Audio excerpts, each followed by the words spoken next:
In this year 2020, whilst the whole world is gripped in fear, my wife and I have known the peace of God. It is a strange phenomenon to be surrounded by people endeavouring to keep social distance during a disease pandemic.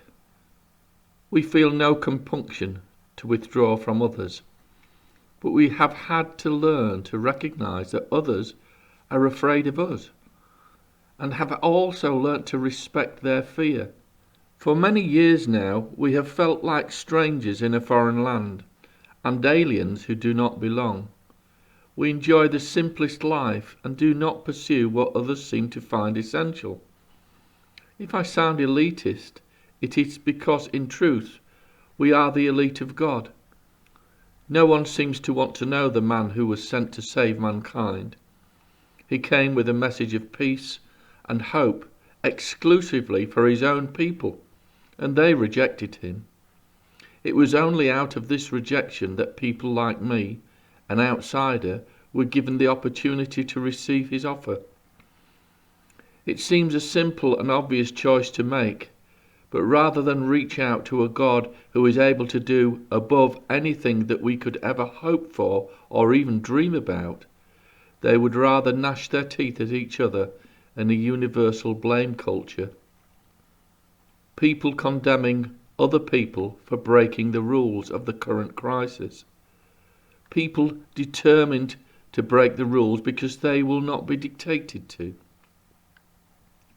My wife and I stand and look, bewildered and astonished, for to us, as I have said, the answer appears simple. I have a friend who in the last few years has quizzed me about my faith. I do not, and never have, pushed my beliefs on other people. I know many do that, but I have never felt it right for me to do so. Anyway, my friend has noticed how I have changed over the years, when, as I said earlier, I went after the popular things of the world. The other day I finally grasped exactly his position, his situation as it were. I put it to him that he does not want God because he is afraid that if he openly believes what he knows to be true, then he may be required to give up all the things that he loves but believes God will not. He chuckled and was amused to know that I had made an accurate assessment. Yet he wanted to cling on to his own way, knowing that in the end he would be lost for eternity. What can I say? I came from the same place. Indeed, I was much more antagonistic than my friend about the issue of salvation.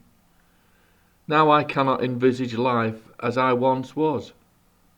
I'm not looking for the next event, an exotic holiday, a new car, or even a night out with the gang.